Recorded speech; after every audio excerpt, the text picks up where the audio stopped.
SS world അക്കാദമിയുടെ HSA social സയൻസിന്റെ ക്ലാസ്സിലേക്ക് എല്ലാവർക്കും സ്വാഗതം.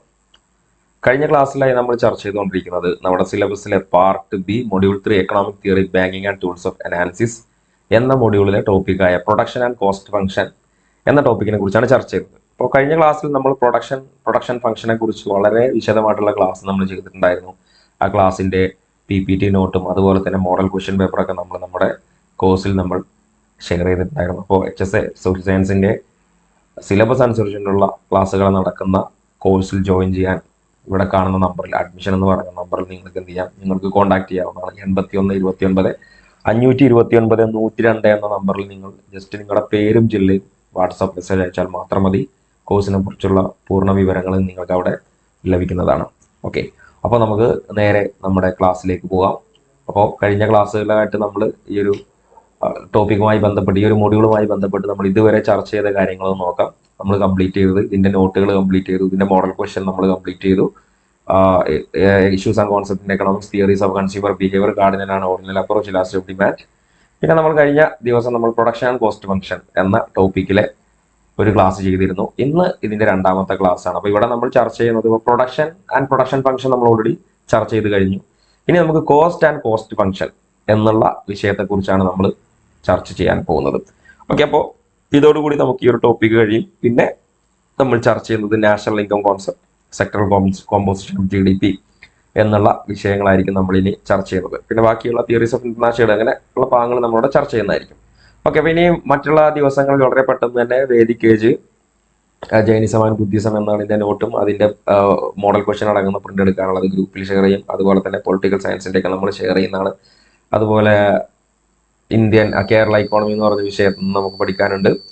അതുപോലെ തന്നെ ഫിസിക്കൽ ജോഗ്രഫിയുടെ ഭാഗമായിട്ടുള്ള നോട്ടുകളൊക്കെ വളരെ പെട്ടെന്ന് തന്നെ നമ്മൾ ഷെയർ ചെയ്യുന്നതാണ്. പറഞ്ഞ പോലെ തന്നെ ജൂൺ പകുതിയാകുമ്പോഴേക്കും നമ്മൾ SS വേൾഡ് അക്കാദമി എല്ലാ കോഴ്സും നമ്മുടെ HSA സോഷ്യൽ സയൻസിന്റെ എല്ലാ വിഷയങ്ങളും സിലബസ് അനുസരിച്ചുള്ള എല്ലാം കംപ്ലീറ്റ് ചെയ്യുന്നതായിരിക്കും.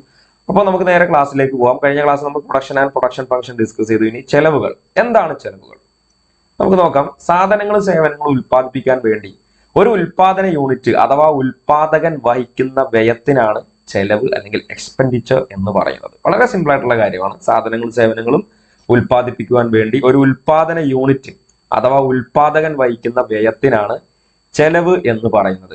അപ്പൊ നമുക്ക് 6ാം ക്ലാസ്സിലെ ടെക്സ്റ്റ് ബുക്കിൽ ഒരു ടേം പറയുന്നുണ്ട്. ഈ ഒരു ചെലവുമായി ബന്ധപ്പെട്ട് മിതവ്യയശീലം. എന്താണ് മിതവ്യയശീലം എന്ന് സൂചിപ്പിക്കുന്നുണ്ട്. അപ്പൊ അതുകൊണ്ട് നമ്മൾ പറഞ്ഞല്ലോ, പുസ്തകത്തിലുള്ള നമ്മുടെ സിലബസുമായി ബന്ധപ്പെട്ട് ടോപ്പിക്കിലെ കാര്യങ്ങളുമായി ബന്ധപ്പെട്ട് എവിടേക്ക് എന്തൊക്കെ പറയുന്നുണ്ടോ അതെല്ലാം നമ്മൾ എന്നിട്ട് മാക്സിമം ഉൾപ്പെടുത്തിയിട്ടാണ് ഈ പോയിന്റുകൾ, ഈ നോട്ട് നമ്മൾ തയ്യാറാക്കിയിട്ടുള്ളത്. അപ്പൊ മിതവ്യയശീലം എന്താണ്?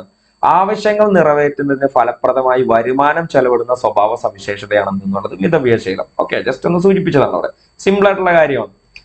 അപ്പോ അതുപോലെ തന്നെ കൂലി, പാട്ടം, പലിശ, ഇൻഷുറൻസ് പ്രീമിയം, വൈദ്യുതി ചാർജ്, അസംസ്കൃത പദാർത്ഥങ്ങളുടെ ചെലവ്, വാഹന ചെലവ്, തൊഴിലാളികളെ പരിശീലിപ്പിക്കുന്നതിന് വരുന്ന ചെലവ് തുടങ്ങിയ വിവിധ ചെലവുകൾ ഉദാഹരണമാണ്. അപ്പൊ ഇനി ഈ ചെലവുകളൊക്കെ എല്ലാം നമ്മൾ ചെലവായിട്ട് ഒറ്റൊരു കാറ്റഗറിയിലായിട്ടല്ല പറയുന്നത്. ഈ ചെലവുകളെ പല തരത്തിലാക്കുന്നുണ്ട്. ഇതിനൊക്കെ വ്യത്യാസമുണ്ട്. എന്താണ് ഈ ചെലവുകളുടെ പ്രത്യേകതകൾ? ഏത് സാഹചര്യത്തിലാണ് ഈ ചെലവ് വരുന്നത്?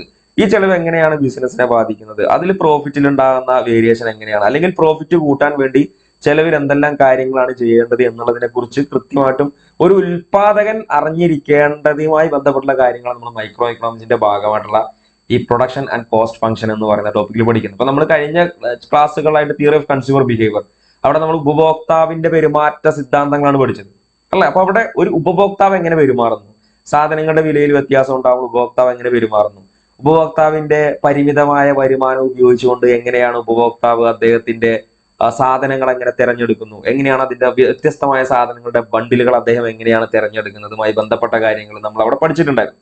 അപ്പൊ അതിന്റെ ഒരു കറക്റ്റ് സാമ്പത്തിക ശാസ്ത്ര വശം, അതിന്റെ എങ്ങനെയാണ് ഒരു ഇക്കണോമിക് ടേംസ് ഒക്കെ ഉപയോഗിച്ചുകൊണ്ട് ആ ഒരു കാര്യം നമ്മൾ ചർച്ച ചെയ്യുന്നത് കഴിഞ്ഞ ക്ലാസ്സിൽ പറഞ്ഞു. അപ്പൊ ഇനിയുള്ള ഈ ഒരു ടോപ്പിക്കിന്റെ ഉദ്ദേശം എന്ന് പറയുന്നത് ഉൽപാദകനുമായി ബന്ധപ്പെട്ടാണ്. അദ്ദേഹത്തിന്റെ പെരുമാറ്റവുമായി ബന്ധപ്പെട്ട കാര്യങ്ങളാണ്. ഉൽപാദകന് എങ്ങനെ ചെലവ് എത്രത്തോളം അവരുമായി ബന്ധപ്പെട്ട് കിടക്കുന്നു, അതിൽ എങ്ങനെയാണ് ഉൽപാദനത്തിൽ മാറ്റങ്ങൾ സംഭവിക്കുക എന്നുള്ള കാര്യങ്ങളൊക്കെയാണ് നമ്മൾ നോക്കാൻ പോകുന്നത്. ഓക്കെ, അപ്പൊ എന്തൊക്കെയാണ് കുറച്ച് ചെലവുകൾ നോക്കേണ്ടത്? എന്തൊക്കെയാണ് നേരിട്ടുള്ള ചെലവുകൾ, പരോക്ഷ ചെലവുകൾ? അപ്പൊ നമുക്കിനി നാഷണൽ ഇൻകം കോൺസെപ്റ്റ് എന്ന് പറയുന്ന ടോപ്പിക്കിൽ നമുക്ക് എന്ത് ചെയ്യേണ്ടതുണ്ട്? കുറച്ച് ചെലവുകളുമായി ബന്ധപ്പെട്ടുള്ള കാര്യങ്ങളൊക്കെ നമ്മൾ അവിടെ ചർച്ച ചെയ്യുന്നതാണ്. ഓക്കെ, അപ്പോൾ അവിടെ രാജ്യവുമായി ബന്ധപ്പെട്ടുള്ള രാജ്യത്തിന്റെ വരുമാനം, രാജ്യത്തിന്റെ ചെലവുകളുമായി ബന്ധപ്പെട്ട് അവിടെ നമ്മൾ കുറച്ച് കാര്യങ്ങൾ പഠിക്കുന്നുണ്ട്. ഓക്കെ, അപ്പൊ നേരിട്ടുള്ള ചെലവുകൾ, പരോക്ഷ ചെലവുകൾ എന്താണ് നേരിട്ടുള്ള ചെലവുകൾ? പലപ്പോഴും വേരിയബിൾ ചെലവുകളാണ്. അതായത് ഇൻവെന്ററി പോലുള്ള ഉൽപാദന നിലവാരത്തിനനുസരിച്ച് അവയിൽ ചാഞ്ചാടുന്നു, അല്ലെങ്കിൽ ഈ ചെലവുകളിൽ മാറ്റം ഉണ്ടാകുന്ന ചെലവുകളാണ് ഇത് നേരിട്ടുള്ള ചെലവുകൾ. അപ്പൊ പലപ്പോഴും വേരിയബിൾ ചെലവുകളാണ്. അപ്പൊ എന്താണ് വേരിയബിൾ ചെലവ് നോക്കേണ്ടതുണ്ട് അല്ലെ? നമുക്ക് നോക്കാം. അപ്പൊ നേരിട്ടുള്ള ചെലവുകൾക്കുള്ള ചില ഉദാഹരണങ്ങളാണ് കാണാൻ പറ്റുന്നത്. ഒന്ന് തൊഴിലുമായി ബന്ധപ്പെട്ടുള്ള ചെലവുകൾ, അതുപോലെ തന്നെ നേരിട്ടുള്ള സാധനങ്ങൾ വാങ്ങുമ്പോൾ അതിന് വേണ്ടി വരുന്ന ചെലവുകൾ, നിർമ്മാണ സാമഗ്രികൾ, ഒരു സാധനം ഉൽപ്പാദിപ്പിക്കുന്നതിന് ആവശ്യമുള്ള നിർമ്മാണ സാമഗ്രികൾ, പ്രൊഡക്ഷൻ സ്റ്റാഫിന്റെ വേതനങ്ങൾ, ഇന്ധനം അല്ലെങ്കിൽ വൈദ്യുതി ഉപയോഗം. ഒരു സാധനം ഉൽപ്പാദിപ്പിക്കണം, അതിന് വേണ്ട വൈദ്യുതി വളരെ അത്യാവശ്യമാണ് അല്ലെ? എന്ന് നിങ്ങൾ ആലോചിക്കുക, മനുഷ്യന്റെ ജീവിതത്തിലെ ഏറ്റവും പ്രധാനപ്പെട്ട ഒരു ഘടകമാണ് എന്തെന്ന് പറയുന്നത് വൈദ്യുതി എന്ന് പറയുന്നത്. വൈദ്യുതി ഇല്ലെങ്കിൽ തന്നെ നിങ്ങളൊന്ന് ആലോചിക്കുക, എല്ലാ കാര്യങ്ങളും എന്ത് ചെയ്യും, ആകെ അവതാളത്തിലാവും അല്ലെ? അതുകൊണ്ട് തന്നെ ഒരു ഉൽപാദന മേഖലയിൽ നല്ല എല്ലാ മേഖലയിലും വൈദ്യുതിയുടെ പങ്ക് വളരെ പ്രധാനപ്പെട്ടതാണ്. അതുകൊണ്ട് തന്നെ ഇതൊക്കെ ചെലവാണ്. വൈദ്യുതി നമ്മളെ സംബന്ധിച്ച് ചെലവല്ലേ അല്ലെ? അപ്പൊ അതിനാവശ്യമായിട്ടുള്ള ചെലവ് അവിടെ വരുന്നുണ്ട്. അപ്പോൾ എത്രത്തോളമാണ് അതിന്റെ എക്സ്പെൻസ് വരുന്നത് എന്നുള്ള രീതിയിലൊക്കെ നിങ്ങൾ നോക്കുക. സാധാ ഒരു ഗാർഹിക ആവശ്യത്തിന് വേണ്ടിയുള്ള ഒരു വൈദ്യുതി കണക്ഷൻ ആണോ നമ്മളൊരു പ്രൊഡക്ഷൻ യൂണിറ്റിൽ വരിക? അവിടെ കാരണം അവിടെ വൈദ്യുതി അളവ് കൂടുതലായിരിക്കും. അപ്പോ അവിടെ ഗാർഹിക ആവശ്യത്തിനല്ല, അവിടെ എന്തായിരിക്കും, ഒരു പ്രൊഡക്ഷന് വേണ്ടിയിട്ടാണ്. അപ്പൊ സ്വാഭാവികമായിട്ടും അവിടെ ഉപയോഗിക്കുന്ന യൂണിറ്റിനും അതിന്റെ ബില്ലിനും ഒക്കെ എന്തുണ്ടായിരിക്കും, മാറ്റങ്ങൾ ഉണ്ടായിരിക്കും, കൂടുതലായിരിക്കും അല്ലെ? അപ്പൊ അതുകൊണ്ട് തന്നെ ഇന്ധനം അല്ലെങ്കിൽ വൈദ്യുതിയുടെ ഉപയോഗം ഇതൊക്കെ ഈ ഒരു നേരിട്ടുള്ള ചെലവുകളായിട്ട് വരുന്നതാണ്. എന്നാലും നമുക്ക് നോക്കാം പരോക്ഷ ചെലവുകളെ കുറിച്ചുകൂടെ പറഞ്ഞു. എന്താണ് പരോക്ഷ ചെലവുകൾ? പരോക്ഷ ചെലവുകൾ പോലുള്ള ചില ചെലവുകൾ ഒരു നിർദ്ദിഷ്ട ഉൽപ്പന്നത്തിന് നിയോഗിക്കാൻ കൂടുതൽ ബുദ്ധിമുട്ടാണ്. അപ്പോൾ പരോക്ഷ ചെലവുകളെ കുറിച്ച് പറയുകയാണെങ്കിൽ പരോക്ഷ ചെലവുകളുടെ ഉദാഹരണത്തിന് നമുക്ക് മൂല്യത്തകർച്ച, അല്ലെങ്കിൽ ഭരണപരമായ ചെലവുകൾ. ഇപ്പോ ഇൻഫ്ലേഷൻ, അതുപോലെ തന്നെ ഭരണപരമായ ചെലവുകൾ. ഇപ്പൊ ഇൻഫ്ലേഷൻ ഒക്കെ ഉണ്ടായാൽ എന്താ സംഭവിക്കുക? ചെലവ് കൂടുകയാണ് ചെയ്യുക അല്ലെ? ഇപ്പൊ നിങ്ങൾ നോക്കുക, നമ്മൾ കഴിഞ്ഞ ക്ലാസ്സുകളിലൊക്കെ നമ്മൾ പറഞ്ഞിട്ടുണ്ട് cost push inflation, demand pull inflation എന്നൊക്കെ പറഞ്ഞ് നമ്മൾ പഠിച്ചിട്ടുണ്ടായിരുന്നു. അപ്പൊ അവിടെ ചെലവുകൾ കൂടുമ്പോൾ ഉണ്ടാകുന്ന ആ ഒരു അതുമായി ബന്ധപ്പെട്ടുണ്ടാകുന്ന സാധനങ്ങൾക്ക് ഉണ്ടാകുന്ന വില വർധനവാണ് കോസ്റ്റ് പുഷ് ഇൻഫ്ലേഷൻ എന്ന് പറയുന്നത്. അതുപോലെ തന്നെ ഡിമാൻഡ്, ആളുകൾ കൂടുതലായിട്ട് ഡിമാൻഡ് ചെയ്യുമ്പോൾ സ്വാഭാവികമായിട്ട് സാധനത്തിന്റെ വില കൂടും. അതാണ് ഡിമാൻഡ് പുൾ ഇൻഫ്ലേഷൻ എന്നൊക്കെ പറയുന്നത്. അപ്പോൾ ഇങ്ങനെയുള്ള ചെലവുകളാണ് എന്ത് എന്ന് പറയുന്നത് പരോക്ഷമായ ചെലവുകൾ. നമുക്ക് പ്രത്യക്ഷത്തിൽ അത് കാണാൻ സാധിക്കില്ല അല്ലെ? അതുപോലെ തന്നെ ഭരണപരമായ ചെലവുകളൊക്കെ ഈ ഒരു പ്രത്യക്ഷ ചെലവുകളിലാണ് ഉൾപ്പെടുത്തിയിട്ടുള്ളത്. അതൊന്ന് മനസ്സിലാക്കി വെക്കുക.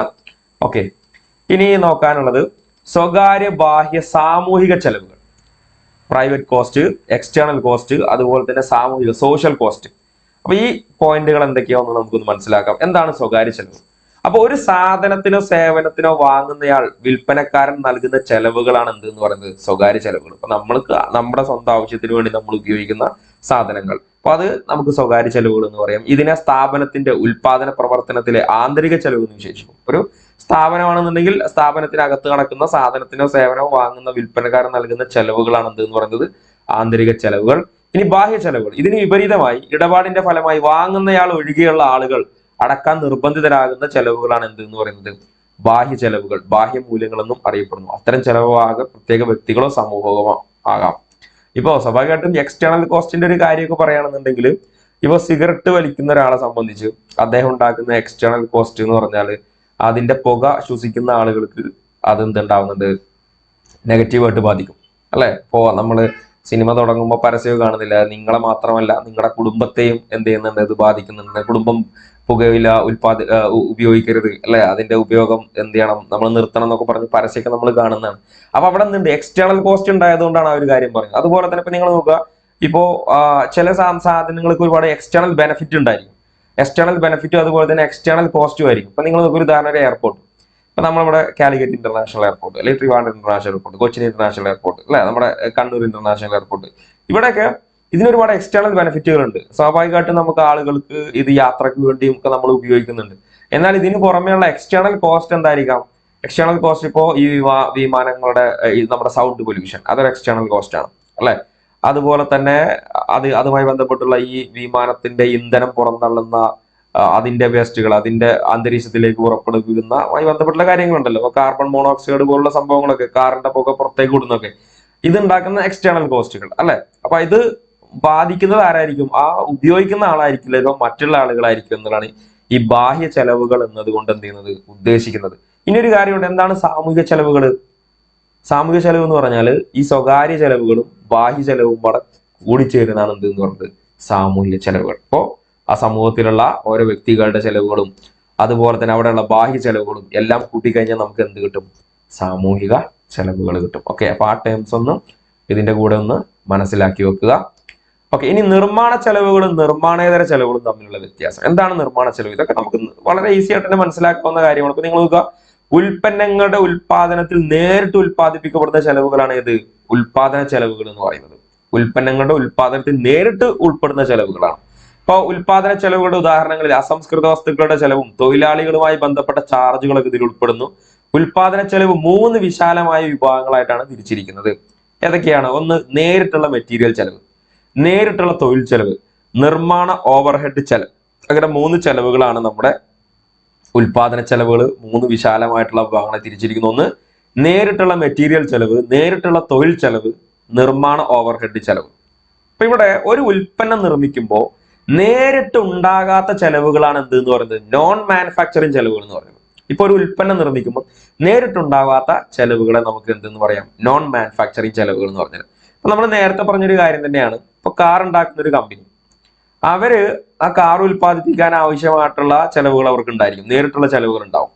എന്നാൽ ഈ നോൺ മാനുഫാക്ചറിങ് ചെലവുകൾ ചിലപ്പോ ഇവരെ ബാധിക്കുന്നതാവാം, അല്ലെങ്കിൽ ബാധിക്കാത്ത രീതിയിലുള്ള ചെലവുകളായിരിക്കാം എന്തെന്ന് പറയുന്നത് ഈ ഒരു നോൺ മാനുഫാക്ചറിങ് ചെലവുകൾ എന്ന് പറഞ്ഞത്. അപ്പോൾ അത്തരം ചെലവുകളുടെ ഉദാഹരണങ്ങളാണ് വിൽപ്പനക്കാരുടെ ശമ്പളം, പരസ്യ ചെലവുകൾ. സാധാരണയായി നോൺ മാനുഫാക്ചറിങ് ചെലവുകളെ 2 വിഭാഗങ്ങളെ തിരിക്കുന്നത്. അപ്പോൾ നിങ്ങൾ നോക്കാം, ഇവിടെ ഇതിന് പുറമെ വരുന്ന ചെലവുകളാണ്. ഇപ്പൊ ഈ ഒരു സാധനം ഉൽപ്പാദിപ്പിക്കാൻ വേണ്ടി ഇപ്പൊ കാർ ഉണ്ടാക്കുന്ന കമ്പനിക്ക് അതിനാവശ്യമായ അസംസ്കൃത വസ്തുക്കൾക്കുള്ള ചെലവുണ്ട്. അപ്പൊ ആ കാർ ഉണ്ടാക്കാനുള്ള ചെലവ് മാത്രമേ വന്നിട്ടുള്ളൂ.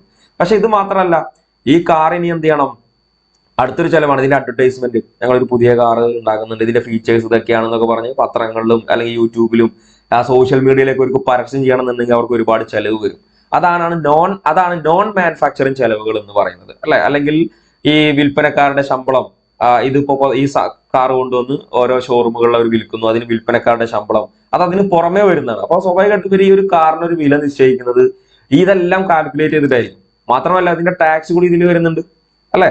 അപ്പൊ അതുകൊണ്ട് തന്നെ സാധാരണയായിട്ട് നോൺ മാനുഫാക്ചറിങ് ചെലവുകൾ 2ആയി തിരിക്കുന്നു. ഒന്ന്, വിൽപ്പന വിതരണ ചെലവുകൾ, അല്ലെ? ഒന്നെന്താണ്? വിൽപ്പന വിതരണ ചെലവുകൾ. പിന്നെ ഭരണപരമായ ചെലവുകൾ എന്ന് പറഞ്ഞാൽ എന്തായിരിക്കും? ടാക്സ് സംവിധാനമാണ്. നമ്മൾ നേരത്തെ പറഞ്ഞിട്ടുണ്ടായിരിക്കും, അതിന് വേണ്ട ടാക്സ് ഉണ്ടായിരിക്കും, അതിന്റെ രജിസ്ട്രേഷൻ ഉണ്ടായിരിക്കും, ആ കമ്പനിക്ക് രജിസ്ട്രേഷൻ ലഭിക്കാൻ വേണ്ടിയിട്ടുള്ള ചെലവുകൾ അവിടെ വന്നിട്ടുണ്ടായിരിക്കും, ആ കാർ ഓരോന്നും ഇവിടെ കിടക്കും, അതിന്റെ റോഡ് ടാക്സ്, ഇങ്ങനെയുള്ള ഒരുപാട് ചെലവുകൾ വരുന്നുണ്ടല്ലോ. അതൊക്കെ സ്വാഭാവികമായിട്ട് ആരുടെ മുകളിലേക്ക് വരും? ഇത് വാങ്ങുന്ന, അവസാനം പറഞ്ഞല്ലോ, ഇത് വാങ്ങുന്ന കസ്റ്റമറുടെ മുകളിലായിരിക്കും ചെലവുകളൊക്കെ വരിക. അന്തിമമായിട്ട് ഈ സാധനങ്ങളൊക്കെ, ഈ ചെലവുകളൊക്കെ ആരുടെ മുകളിലായിരിക്കും? കസ്റ്റമറുടെ മുകളിലായിരിക്കും, അല്ലെ? ഓക്കെ, അതൊക്കെ നമ്മൾ ചർച്ച ചെയ്യാവുന്ന കാര്യങ്ങളാണ്. നമുക്ക് അതിന്റെ ഭാഗമായിട്ട് പഠിക്കാനുണ്ട്. ഓക്കെ, നമുക്ക് ടാക്സ് എന്ന് പറഞ്ഞിട്ട് തന്നെ ഒരു വിഷയം നമുക്ക് പഠിക്കാനുണ്ട്. ഇനി ഹ്രസ്വകാല ചെലവ്, ഷോർട്ട് റൺ കോസ്റ്റ്. അപ്പൊ ചെലവുകൾ ഇനി 2 രീതിയിലുണ്ട്. ഒന്ന്, ദീർഘകാല ചെലവുണ്ട്, ഹ്രസ്വകാല ചെലവുകളുണ്ട്. അപ്പൊ നമുക്ക് നോക്കാം എന്താണ് ഈ ഹ്രസ്വകാല, ഷോർട്ട് റൺ കോസ്റ്റുകൾ എന്നുള്ളത്. ഇപ്പോ ഹ്രസ്വകാല ചെലവ് എന്നത് ഉൽപാദന പ്രക്രിയയിൽ ഹ്രസ്വകാല പ്രത്യാഘാതങ്ങൾ ഉണ്ടാക്കുന്ന ഒരു ഉൽപ്പന്നത്തിന്റെ വിലയാണ് എന്ന് പറയുന്നത് ഹ്രസ്വകാല ചെലവ്. അതായത് പരിമിതമായ എണ്ണം അന്തിമ ഉൽപ്പന്നങ്ങളിൽ ഇത് ഉപയോഗിക്കപ്പെടുന്നു. നമുക്ക് നോക്കാം എന്തൊക്കെയാണ് ഈ ഹ്രസ്വകാല ചെലവ്. വേതനം, വേജ്, സാലറി അല്ല. എന്താണ് ഈ വേതനവും അതുപോലെ തന്നെ ശമ്പളവും തമ്മിലുള്ള വ്യത്യാസം?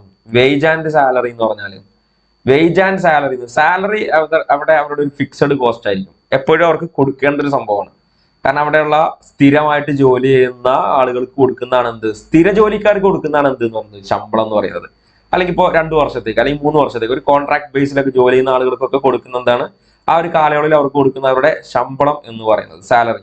വേതനം എന്ന് പറഞ്ഞാൽ അവർക്ക് ഒരു ടാസ്ക് ഉണ്ടായിരിക്കും, അല്ലെങ്കിൽ 2-3 ദിവസത്തിന് ഒരു അവർക്ക് തൊഴിലാളികൾ ആവശ്യം വരും. അങ്ങനെ കുറച്ച് ദിവസങ്ങളിലേക്ക്, അല്ലെങ്കിൽ നേരത്തെ പറഞ്ഞത് ഇവിടെ നമ്മുടെ കരാർ അടിസ്ഥാനത്തിലൊക്കെ ഇവിടെ എന്തിന്റെ കാറ്റഗറിയിൽ ഉൾപ്പെടുത്താം? അത് സമയം ഒരു കാലയളവുണ്ട്. ഇതിന്റെ അടിസ്ഥാനത്തിൽ ഇപ്പോൾ കാലയളവൊക്കെ കൂടുതലാണെന്നെങ്കിൽ അവരെ നമുക്ക് സാലറിഡ് പേഴ്സണിൽ കൊടുക്കാം, കാലയളവ് വളരെ കുറവാണെങ്കിൽ വേതനത്തിലേക്ക് കൊണ്ടുവരാം. അതൊക്കെ പോട്ടെ. ഇവിടെ വേതനം എന്ന് പറഞ്ഞു കഴിഞ്ഞാൽ അതെന്താണ്? ഹ്രസ്വകാല ചെലവുകളാണ്. അതേപോലെ അസംസ്കൃത വസ്തുക്കളുടെ ചെലവ്, റോ മെറ്റീരിയൽസ്, ഒരു പ്രൊഡക്ഷൻ യൂണിറ്റിൽ അവർക്ക് ആവശ്യമായിട്ടുള്ള സാധനങ്ങൾ, അസംസ്കൃത വസ്തുക്കൾക്ക് വേണ്ടിയുള്ള ചെലവുകൾ. അത് മാത്രമല്ല വൈദ്യുതി ചെലവുകളൊക്കെ. ഇപ്പൊ അവരുടെ ഉൽപാദനം അവർ കൂടുകയാണെന്നുണ്ടെങ്കിൽ വൈദ്യുതിയുടെ ചെലവ് അവിടെ കൂടുതലായിരിക്കും. ഉൽപാദനം കുറയുകയാണെന്നുണ്ടെങ്കിൽ വൈദ്യുതിയുടെ ചെലവ് അവിടെ കുറക്കാൻ പറ്റും, അല്ല? ഉൽപാദനം കൂടുമ്പോൾ വൈദ്യുതി ചെലവും കൂടും, ആ ഒരു രീതിയിലായിരിക്കും. അതുപോലെ തന്നെ വ്യത്യസ്തമായിട്ടുള്ള പല ബില്ലുകൾ ഉണ്ടായിരിക്കും. അവർക്ക് ആവശ്യമായിട്ടുള്ള അവിടേക്ക് വാട്ടർ സപ്ലൈ ഉണ്ടായിരിക്കും, അവിടെ അതിന് വേണ്ട ബില്ലുകൾ അവിടെ ഉണ്ടായിരിക്കും അല്ലെ. അങ്ങനെ പല രീതിയിലുള്ള ബില്ലുകൾ. ഇനി അവിടെയുള്ള വേസ്റ്റ് ചിലപ്പോൾ മാനേജ് ചെയ്യുന്ന വേറെ ടീമുകളായിരിക്കും, ആ വേസ്റ്റ് മാനേജ്മെന്റ് വരുന്ന വേറെ ബില്ലുകൾ ഉണ്ടായിരിക്കും. അങ്ങനെ പലതരത്തിലുള്ള ഈ രീതിയിലുള്ള ചെലവുകളെയാണ് എന്തെന്ന് പറയുന്നത്, ഹ്രസ്വകാല ചെലവ് എന്ന് പറയുന്നത്. ഓക്കെ, ഇനി ഹ്രസ്വകാലത്തിൽ എന്തുണ്ട്, സ്ഥിരവും വേരിയബിൾ ചെലവുണ്ട്. ഓക്കെ, അതൊരു പ്രത്യേകതയാണ് കേട്ടോ. ഈ സ്ഥിര ചെലവുണ്ട്, വേരിയബിൾ ചെലവുകളുണ്ട് ഹ്രസ്വകാലയളവിൽ. ഓക്കെ, പഠിച്ചു നോക്കുക. അപ്പൊ നമുക്ക് നോക്കാം, ഉദാഹരണത്തിന് ഒരു സ്ഥാപനം ക്യാപ്പുകളുടെ ആവശ്യകതയിൽ പെട്ടെന്ന് വർധനവ് കാണും. ക്യാപ്പ് നമ്മുടെ തലയിൽ വെക്കുന്ന ക്യാപ്പ്. അപ്പൊ ഒരു സ്ഥാപനം ക്യാപ്പുകളുടെ ആവശ്യകതയിൽ പെട്ടെന്ന് വർധനവ് കാണിക്കും, കാരണം കൂടുതൽ ആളുകൾ ഡിമാൻഡ് ചെയ്യും. ഇപ്പോ ചൂടുള്ള സമയം, അല്ലെങ്കിൽ ഇപ്പോ നല്ല സ്പോർട്സിന്റെ ഒക്കെ സമയം, ക്രിക്കറ്റ് ഒക്കെ നടക്കുന്ന സമയത്ത് എന്തായിരിക്കും ഇപ്പൊ കൂടുതൽ ആളുകൾ ആ ഒരു ക്യാപ്പ് അവർ ഡിമാൻഡ് ചെയ്യും. അപ്പൊ ഹ്രസ്വകാലത്തേക്ക് അധിക ആവശ്യം നിറവേറ്റാനുള്ള ഏക മാർഗം താൽക്കാലിക ഘടകങ്ങൾ മാറ്റുക എന്നതാണ് മനസ്സിലാക്കുകയും ചെയ്യുന്നതെന്ന് കരുതുന്നു. അപ്പൊ അവർക്ക് മനസ്സിലായി, കൂടുതൽ ഉൽപ്പാദിപ്പിക്കണമെങ്കിൽ അവർക്ക് മാറ്റം വരുത്താൻ കഴിയുന്നത് വിഭേദക ഘടകങ്ങളിൽ. നമ്മൾ പറഞ്ഞു ഈ ഒരു ഹ്രസ്വകാലങ്ങളിൽ വിഭേദക ചെലവുകളും സ്ഥിര ചെലവുകളും ഉണ്ട്. അപ്പൊ അവർക്ക് എന്ത് ചെയ്യാം, വിഭേദകം എന്ന് പറഞ്ഞാൽ പെട്ടെന്ന് മാറ്റം വരുത്താൻ പറ്റും, പക്ഷേ സ്ഥിര ചെലവിൽ അവർക്ക് പെട്ടെന്ന് മാറ്റം വരുത്താൻ കഴിയില്ല. അപ്പൊ അവർക്ക് വളരെ പെട്ടെന്ന് അവർക്ക് കുറെ എന്ത് ഉൽപ്പാദിപ്പിക്കണം, ക്യാപ്പ് അവർക്ക് ഉൽപ്പാദിപ്പിക്കണം. ഈ ഒരു സാഹചര്യത്തിൽ അവർ മനസ്സിലാക്കുകയാണെന്ന് നമുക്കിവിടെ പെട്ടെന്ന് മാറ്റം വരുത്താൻ കഴിയുന്നത് ഈ ഒരു വിഭേദക ചെലവുകളിലാണ്. നമ്മുടെ വിഭേദക ചെലവ് ചിലപ്പോൾ നമ്മൾ കൂട്ടിക്കഴിഞ്ഞാൽ എന്ത് ചെയ്യാം, നമുക്ക് കൂടുതൽ ഉൽപ്പാദിപ്പിക്കാനും അതിലൂടെ കൂടുതൽ ലാഭം ഉണ്ടാക്കാനും പറ്റും എന്നൊരു മനസ്സിലാക്കണം. എങ്ങനെ ലാഭം ഉണ്ടാക്കാൻ പറഞ്ഞു, ഒരു സ്ഥാപനം ക്യാപ്പുകളുടെ ആവശ്യത്തിൽ പെട്ടെന്ന് വർധനവ് കാണുന്നു, കാരണം ഒരു സ്ഥാപനം മനസ്സിലാക്കുകയാണ് ഇപ്പോൾ ആളുകൾ കൂടുതൽ തൊപ്പി ഡിമാൻഡ് ചെയ്യുന്നുണ്ട്, ക്യാപ്പ് ഡിമാൻഡ് ചെയ്യുന്നുണ്ട്, അപ്പൊ നമുക്ക് കൂടുതൽ ക്യാപ്പ് ഉൽപ്പാദിപ്പിക്കാം.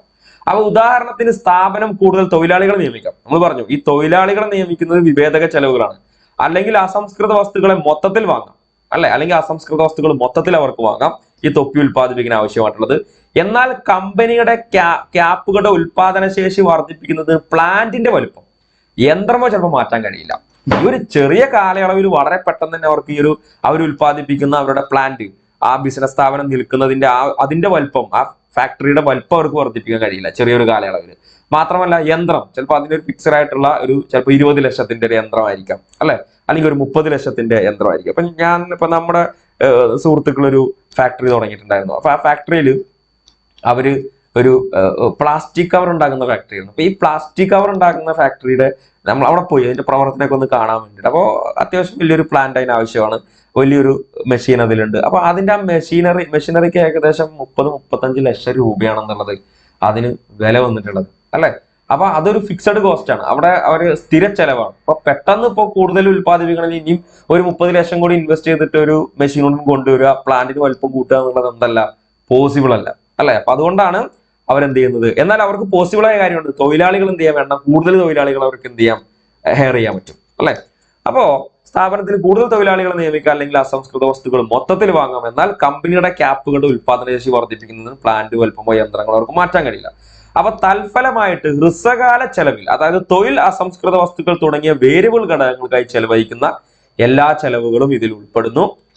ഇനി വിശകലന വീക്ഷണകോണിൽ നിന്ന് നോക്കുമ്പോൾ മൊത്തം ഉൽപാദനത്തിലെ മാറ്റത്തിനനുസരിച്ച് ഹ്രസ്വകാല ചെലവ് വ്യത്യാസപ്പെടുന്നു. അതേസമയം സ്ഥാപനത്തിന്റെ വലിപ്പം സ്ഥിരമായി തുടരുന്നു. തൽഫലമായി ഹ്രസ്വകാല ചെലവ് എല്ലായ്പ്പോഴും ഒരു വേരിയബിൾ ചെലവായി കണക്കാക്കുന്നു. അപ്പോൾ ഹ്രസ്വകാല ചെലവ് എപ്പോഴും നമ്മൾ എന്ത് ചെയ്യുന്നു, ഒരു വേരിയബിൾ ചെലവായിട്ടാണ് കണക്കാക്കുന്നത്. അപ്പൊ ഹ്രസ്വകാല ഉൽപാദന ധർമ്മത്തിൽ ചില ഉൽപാദന ഘടകങ്ങൾ സ്ഥിരവും ചിലത് വിഭേദകമാണ് നമ്മൾ കണ്ടു. അപ്പൊ അതുകൊണ്ട് ഹ്രസ്വകാലത്തെ അടിസ്ഥാനത്തിൽ ചെലവുകളെ മൊത്തം സ്ഥിര ചെലവ്, മൊത്തം വിഭേദക ചെലവ് എന്നിങ്ങനെ കണക്കാക്കുന്നു. മൊത്തം സ്ഥിര ചെലവ് പറഞ്ഞാൽ ടോട്ടൽ ഫിക്സഡ് കോസ്റ്റ്, മൊത്തം വേരിയബിൾ ചെലവ് എന്ന് പറഞ്ഞാൽ ടോട്ടൽ വേരിയബിൾ കോസ്റ്റ്, വിഭേദകം വേരിയബിൾ രണ്ടായി തരംതിരിക്കുന്നു.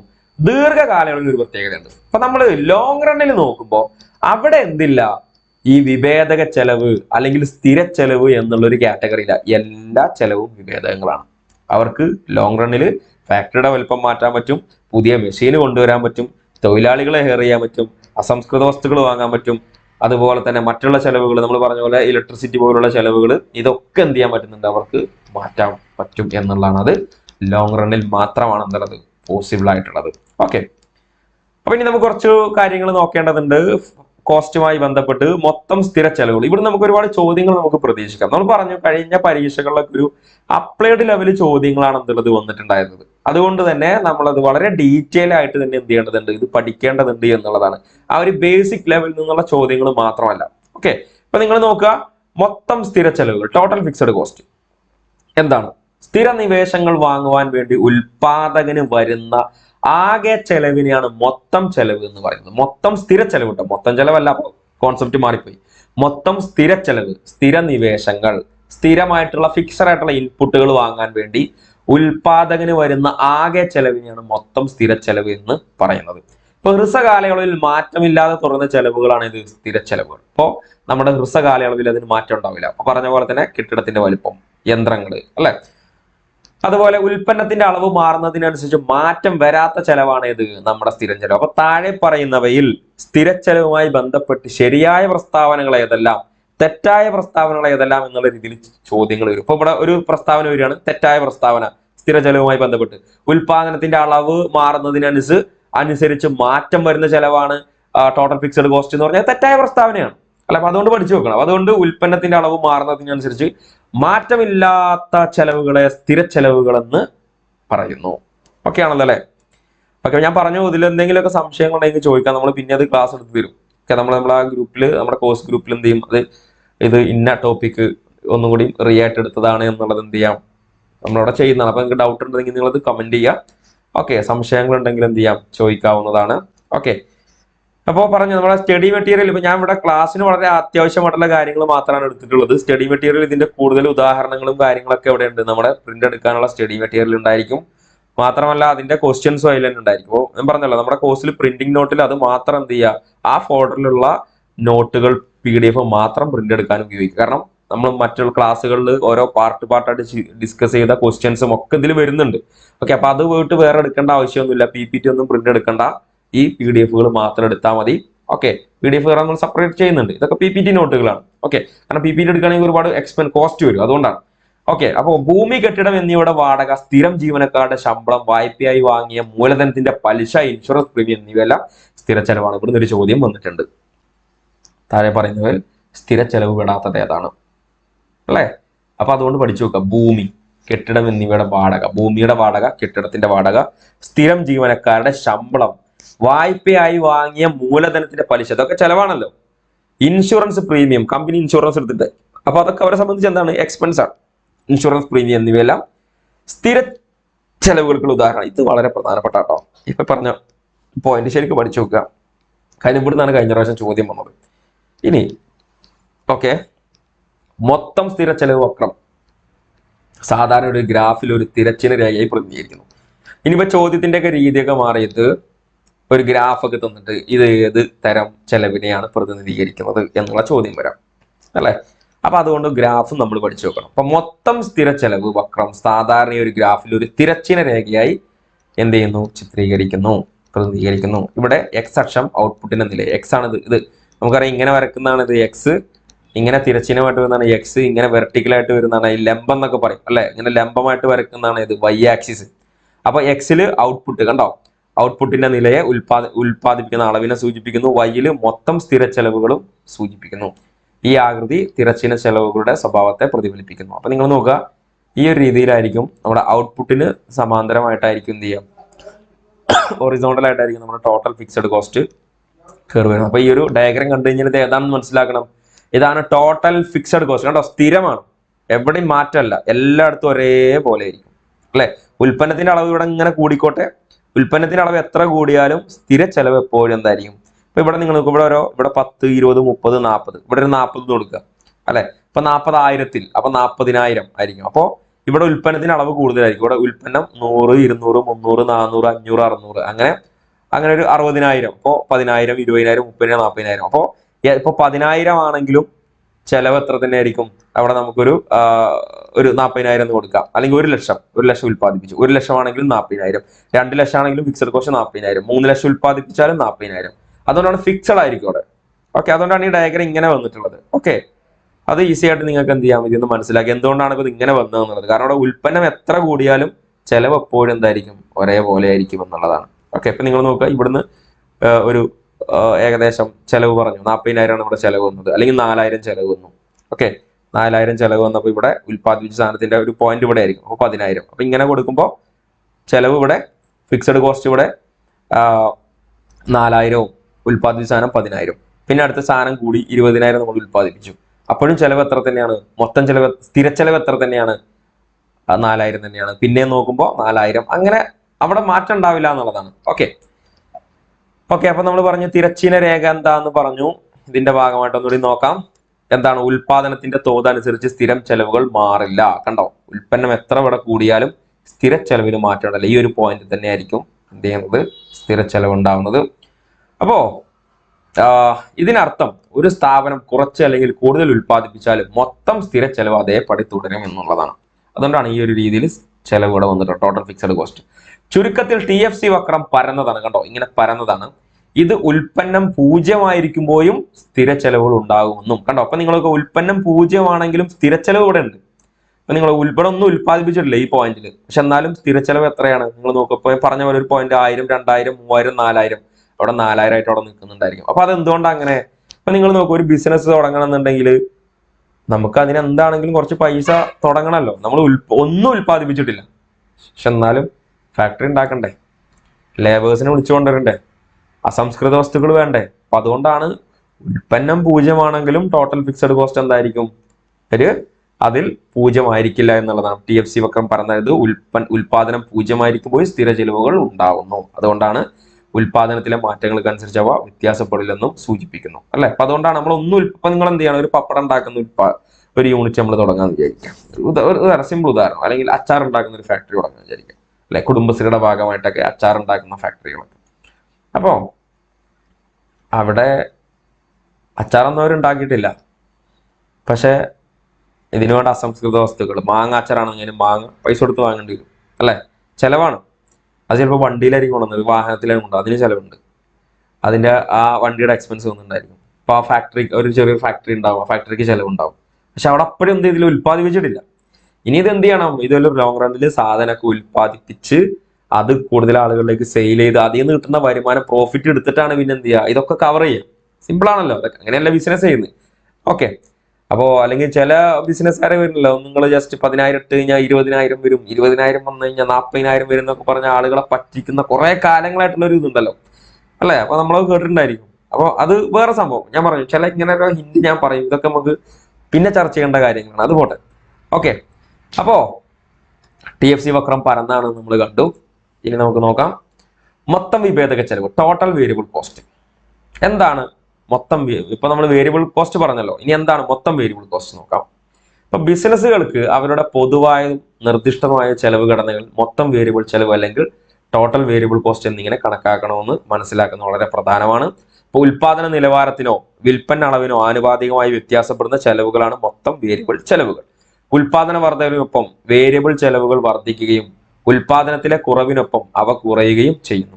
അപ്പോൾ ഈ ചെലവിനെ കൃത്യമായ കണക്കെടുപ്പ് ബിസിനസ്സുകൾക്ക് അവരുടെ ലാഭക്ഷമത വിശകലനം ചെയ്യാനും വില നിർണയ തന്ത്രങ്ങൾ നിർണ്ണയിക്കുവാനും അവരുടെ പ്രവർത്തനങ്ങൾ എങ്ങനെ മികച്ച രീതിയിൽ നടത്തണമെന്ന് അറിയാനും വിഭവ വിനിയോഗം തീരുമാനങ്ങൾ എടുക്കാനും ഈ മൊത്തം വിഭേദക ചെലവ് കണക്കാക്കുന്നതിലൂടെ അവർക്ക് മനസ്സിലാക്കാൻ സാധിക്കുന്നു. ഇപ്പൊ വേരിയബിൾ ചെലവിന്റെ നിർവചിക്കുന്ന സവിശേഷതകൾ ഉപയോഗപ്പെടുന്നു. ഒന്ന്, വേരിയബിൾ ചെലവിനെ കുറിച്ച് പറയുമ്പോൾ ടോട്ടൽ വേരിയബിൾ ചെലവ്, മൊത്തം വിഭേദക ചെലവ് ഔട്ട്പുട്ടിന് നേർ അനുപാതമായിരിക്കുന്നത് ഈ മൊത്തം വിഭേദക ചെലവ്. എങ്ങനെയാണ്? നിങ്ങൾ കൂടുതൽ യൂണിറ്റ് ഉൽപ്പാദിപ്പിക്കുമ്പോൾ വേരിയബിൾ ചെലവും വർദ്ധിക്കും. പിന്നെ അസംസ്കൃത വസ്തുക്കൾ, തൊഴിലാളികൾ, യൂട്ടിലിറ്റികൾ എന്നിവ ഉദാഹരണങ്ങളിൽ പെടുന്നു. ഇവയെല്ലാം ഉൽപാദനം വർദ്ധിപ്പിക്കുമ്പോൾ വർദ്ധിക്കുകയും ഉൽപാദനം കുറയുമ്പോൾ കുറയുകയും ചെയ്യുന്നു. ഓക്കെ, വേരിയബിൾ കോസ്റ്റിന്റെ ഒരു സവിശേഷതകളാണ്, രണ്ട് സവിശേഷതകൾ. ഇനി വിഭേദക വിദേശങ്ങൾ വാങ്ങുവാൻ വേണ്ടി ഉൽപാദകന് വരുന്ന ആകെ ചെലവിനെയാണ് മൊത്തം വിഭേദക ചെലവ് എന്ന് പറയുന്നത്. ഉൽപ്പന്നത്തിന്റെ അളവ് മാറുന്നതിനനുസരിച്ച് മാറ്റം വരുന്ന ചെലവുകളാണ് ഇവ. ഇപ്പൊ നമ്മൾ പല കാര്യങ്ങൾ പല രീതിയിലായിട്ട് ഇത് പറയുന്നുണ്ടായിരിക്കും. ഇപ്പോൾ കഴിഞ്ഞ നമ്മൾ പറഞ്ഞത് ഒന്നും കൂടി എന്ത് ചെയ്യാണ്, വിശദീകരിച്ച് പറയാണ് ഇത് ചെയ്യുന്നത്. അപ്പൊ നിങ്ങൾക്ക് ചിലപ്പോൾ റിപ്പീറ്റ് ആയിട്ടൊക്കെ തോന്നും, എന്നാലും നല്ലതാണ് മനസ്സിലാക്കി വെക്കാൻ വേണ്ടിയിട്ട്. ഉൽപ്പന്നത്തിന്റെ അളവ് മാറുന്നതിനനുസരിച്ച് മാറ്റം വരുന്ന ചെലവുകളാണിത്. അതുകൊണ്ട് ഉൽപ്പന്നത്തിന്റെ അളവ് മാറുന്നതിനനുസരിച്ച് മാറുന്ന ചെലവുകളെ നമുക്ക് എന്തെന്ന് പറയാം? വിഭേദക ചെലവുകൾ എന്ന് പറയുന്നു. ഇപ്പൊ ഉൽപ്പന്നത്തിന്റെ അളവ് വർദ്ധിപ്പിച്ചാൽ എന്ത് ചെയ്യും? വിഭേദക ചെലവ് വർദ്ധിക്കും. നേരെ മറിച്ചും ബ്രാക്കറ്റ് കൊടുത്തിട്ടുണ്ട്, ഉൽപ്പന്നത്തിന്റെ അളവ് കുറച്ചാലോ വിഭേദകത്തിന്റെ അളവും അവിടെ കുറയും എന്നുള്ളതാണ്. ഉൽപ്പന്നം 0 ആവുമ്പോൾ വിഭേദക ചെലവ് എന്തായിരിക്കും? 0 ആയിരിക്കും. പക്ഷെ ഉൽപ്പന്നം 0 ആവുമ്പോൾ മൊത്തം സ്ഥിര ചെലവ് 0 അല്ല, അല്ലെ. അവിടെ മാറ്റം ഉണ്ടായിരിക്കും. മൊത്തം സ്ഥിര ചെലവ് ഒരിക്കലും എന്തല്ല, 0 ആവില്ല എന്നുള്ളതാണ്. കാരണം ഉൽപ്പാദിപ്പിച്ചിട്ടില്ലെങ്കിൽ നമുക്ക് അവിടെ ചെലവുകളുണ്ട്, അതുകൊണ്ട്. അപ്പൊ ഇതൊക്കെ സ്റ്റേറ്റ്മെന്റിൽ വരാം, അല്ലെ. ഇപ്പൊ ഉൽപ്പന്നം 0 ആവുമ്പോൾ വിഭേദക ചെലവ് 0 ആയിരിക്കില്ല, തെറ്റാണ്, അല്ലെ. എന്താണ്? ഉൽപ്പന്നം 0 ആവുമ്പോൾ വിഭേദക ചെലവ് 0 ആയിരിക്കും എന്നുള്ളതാണ്. ഓക്കെ, അപ്പൊ ഉൽപ്പന്നം പോസിറ്റീവ് ആവുമ്പോൾ വിഭേദക ചെലവ് എന്ത് ചെയ്യും? പോസിറ്റീവ് ആവും എന്ന് പറയുന്നുണ്ട്. പിന്നെ അസംസ്കൃത പദാർത്ഥങ്ങളുടെ ചെലവ്, പിന്നെന്തൊക്കെയാണ്? ഇന്ധന ചെലവ്, ഗതാഗത ചെലവ്, താൽക്കാലിക ജീവന വേതനം തുടങ്ങിയ വിഭേദക ചെലവിന് ഉദാഹരണങ്ങളാണ്. ഇനി മൊത്തം വേരിയബിൾ ചെലവ് നമുക്ക് എങ്ങനെ കണക്കാക്കാം എന്നുള്ളതാണ്. ബിസിനസ്സിലെ ചെലവുകൾ നിയന്ത്രിക്കുന്നതും ട്രാക്ക് ചെയ്യുന്നതിനും മൊത്തം വേരിയബിൾ ചെലവ് കണക്കാക്കുന്നത് ബിസിനസ്സിൽ വളരെ പ്രധാനമാണെന്ന് പറഞ്ഞു. TVCയുടെ ഫോർമുല ഉപയോഗിക്കാൻ വളരെ ലളിതമായ ഒരു സമീപനമാണ്. ഓരോ യൂണിറ്റിനും വേരിയബിൾ ചെലവ് ഉൽപ്പാദിപ്പിക്കുന്ന യൂണിറ്റുകളുടെ എണ്ണം കൊണ്ട് ഗുണിക്കുക. അതായത് ഇങ്ങനെയായിരിക്കും TVC കാണാനുള്ള ഫോർമുല. ടോട്ടൽ വേരിയബിൾ കോസ്റ്റ് എങ്ങനെയാണ്? യൂണിറ്റ് വേരിയബിൾ ചെലവ് എത്രയാണ് അതിന് ചെലവ് വന്നത് ഇൻറ്റു ഉൽപ്പാദിപ്പിക്കപ്പെടുന്ന എണ്ണങ്ങളുടെ ചെലവ്. ഓക്കെ, ഇപ്പോൾ ഒരു ടോട്ടൽ വേരിയബിൾ കോസ്റ്റ്, ആ ഒരു വേരിയബിൾ കോസ്റ്റ് അവിടെ കാൽക്കുലേറ്റ് ചെയ്ത് വെച്ചിട്ടുണ്ടായിരിക്കും. അതിന്റെ അടിസ്ഥാനത്തിൽ നമുക്ക് എന്ത് ചെയ്യാം? യൂണിറ്റ് വേരിയബിൾ ചെലവ് എത്രയാന്ന് കിട്ടി, വേരിയബിൾ കോസ്റ്റ് കിട്ടി, അതിനെ ഉൽപ്പാദിപ്പിക്കപ്പെടുന്ന യൂണിറ്റുകളുടെ എണ്ണം കൊണ്ട് ഹരിച്ചാൽ മതി. നിങ്ങൾ നോക്കുക, 10 എണ്ണം വേരിയബിൾ കോസ്റ്റ് 10 എന്ന് കിട്ടിയെന്ന് വിചാരിക്കുക. അപ്പോൾ അത് 2 എണ്ണം ഉൽപ്പാദിപ്പിക്കാൻ എത്രയായിരിക്കും ടോട്ടൽ വേരിയബിൾ കോസ്റ്റ്? 2 × 10 20. ഇപ്പോൾ വേരിയബിൾ കോസ്റ്റ് 30 എന്ന് കിട്ടിയെന്ന് വിചാരിക്കുക. അത് 10 എണ്ണം ഉൽപ്പാദിപ്പിക്കണം. അപ്പോൾ 10 സാധനങ്ങൾ വേണം, ഉൽപ്പാദിപ്പിക്കുന്ന സാധനങ്ങൾ വേണം. അപ്പോൾ 1-ന് 30 ആണെങ്കിൽ 10 എണ്ണത്തിന് 10 × 30 300. ഈസിയാണ്. ഇനി ഇതിന്റെ ടേബിൾ വെച്ചൊക്കെ നമ്മൾ എക്സ്പ്ലെയിൻ ചെയ്യാം, അപ്പോൾ ഈസി ആയിട്ട് കിട്ടും. മൊത്തം വേരിയബിൾ ചെലവ് കണക്കാക്കുന്നതിന്റെ പ്രാധാന്യങ്ങൾ എന്തെല്ലാം നമുക്കിതൊന്ന് സ്റ്റേറ്റ്മെന്റിലേക്ക് പ്രതീക്ഷിക്കാം. എന്നാൽ ഇതൊക്കെ ഒന്ന് മനസ്സിലാക്കി വെക്കുക എന്നുള്ളതാണ്. വില നിർണയ തന്ത്രത്തിന് ഉപയോഗിക്കാം, ലാഭക്ഷമത വിശകലനത്തിന്, ചെലവ് നിയന്ത്രണം, ബജറ്റിങ്ങിനും പ്രവചനത്തിനും, ബ്രേക്ക് ഇവൻ വിശകലനത്തിന്. എന്താ ബ്രേക്ക് ഇവൻ പോയിന്റ് എന്ന് പറഞ്ഞാൽ? ബിസിനസ് ഇനി നിർത്തണോ അല്ലെങ്കിൽ ഇനി മുന്നോട്ട് പോകണോ തീരുമാനിക്കാനാണത് ബ്രേക്ക് ഇവൻ പോയിന്റ്. MCMR എന്ന് പറയും, മാർജിനൽ കോസ്റ്റും മാർജിനൽ റവന്യൂ തുല്യമായി നിൽക്കുന്ന ഒരു സംഭവം അല്ലെ. അപ്പൊ നമ്മളത് ചർച്ച ചെയ്യുന്നുണ്ട്, MCMR പോയിന്റുകളൊക്കെ. ഓക്കെ, അപ്പോ അവിടെയാണ് എന്ത് ചെയ്യുന്നത്? ഈ ഒരു ബ്രേക്ക് ഇവൻ വിശകലനം എന്ന് പറയുന്നത്. ഓക്കെ, ഇനി മൊത്തം വേരിയബിൾ ചെലവ് എന്താണ്? മൊത്തം വേരിയബിൾ ചെലവ് എന്നത് ഉൽപാദന നിലവാരത്തിനനുസരിച്ച് വ്യത്യാസപ്പെടുന്ന മുഴുവൻ ചെലവിനെയും സൂചിപ്പിക്കപ്പെടുന്നു. മൊത്തം വേരിയബിൾ ചെലവ് കേട്ടോ. മൊത്തം വേരിയബിൾ ചെലവിന്റെ ഡയഗ്രം കണ്ടോ നിങ്ങൾ? Total variable cost. അപ്പോൾ ഈ ഒരു രീതിയിലായിരിക്കും ടോട്ടൽ വേരിയബിൾ കോസ്റ്റ് ഉണ്ടാവുക. മൊത്തം വേരിയബിൾ ചെലവ് എന്നത് ഉൽപാദന നിലവാരത്തിൽ വ്യത്യാസപ്പെടുന്നു പറഞ്ഞു. നേരത്തെ കണക്കാക്കിയതുള്ള ഒരു നിശ്ചിത എണ്ണം യൂണിറ്റുകൾ ഉൽപ്പാദിപ്പിക്കുന്നതിന് ഇനി നടത്തുന്ന മൊത്തം ചെലവിനെ പ്രതികരിക്കുന്നു. ഉൽപാദനം വർദ്ധിപ്പിക്കുന്നതിനനുസരിച്ച് TVCയും ഉയരുന്നു. അപ്പൊ നിങ്ങൾക്ക് ആ കർവ് അവിടെ കാണാൻ പറ്റും. ഇനി ശരാശരി വേരിയബിൾ ചെലവ് അല്ലെങ്കിൽ ശരാശരി വിഭേദക ചെലവ്. അവിടെ ശരാശരി കൊടുക്കുന്നു, ടോട്ടലും എണ്ണം ഉണ്ടെങ്കിൽ ഔട്ട്പുട്ടിന് എണ്ണം ഉണ്ടെങ്കിൽ അവറേജ് കിട്ടുമല്ലോ അല്ലെ. അപ്പൊ നിങ്ങൾക്ക് അവിടെ ആ ടേബിളിൽ കാണാൻ പറ്റും ടോട്ടൽ വേരിയബിൾ കോസ്റ്റ് 40/1 അതാണ് എന്ത്? 40. 70/2 35. 90/3 30. 120/4 30. 175/5 35. അപ്പോൾ ശരാശരി വേരിയബിൾ ചെലവ് എന്നത് ഒരു യൂണിറ്റ് ലഭിക്കുന്ന വേരിയബിൾ ചെലവിനെ സൂചിപ്പിക്കുന്നു.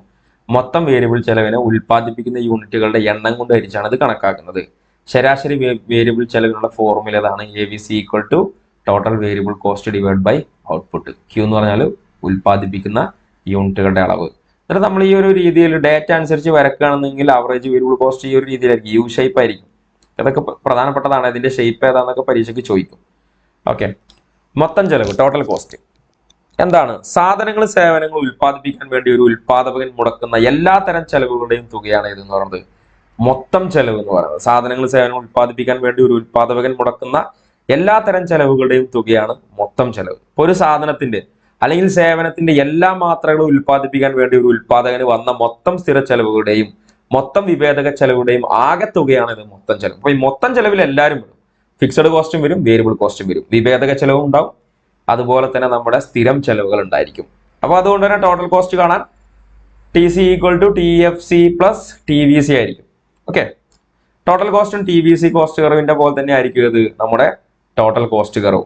പിന്നെ എന്തായിരിക്കും? ടോട്ടൽ വേരിയബിൾ കോസ്റ്റിനേക്കാളും കൂടുതലായിരിക്കും ഇത് ടോട്ടൽ കോസ്റ്റ്. അത് നമ്മൾ കോമൺ സെൻസ് വെച്ച് ചിന്തിച്ചാൽ കിട്ടുമല്ലോ. കാരണം ടോട്ടൽ ഫിക്സഡ് കോസ്റ്റും ടോട്ടൽ വേരിയബിൾ കോസ്റ്റും കൂട്ടിയതാണ് ടോട്ടൽ കോസ്റ്റ്. അപ്പൊ എപ്പോഴും ഏറ്റവും കൂടുതൽ ആരായിരിക്കും? ടോട്ടൽ കോസ്റ്റ് ആയിരിക്കും. അപ്പോ TFC എന്നും TVC എന്നതുള്ള വ്യത്യാസം വൃസകാലങ്ങളിൽ മാത്രമേ ഉള്ളൂ. പറഞ്ഞു ടോട്ടൽ ഫിക്സഡ് കോസ്റ്റും ടോട്ടൽ വേരിയബിൾ കോസ്റ്റും വൃസകാലങ്ങളിൽ മാത്രമേ ഉള്ളൂ.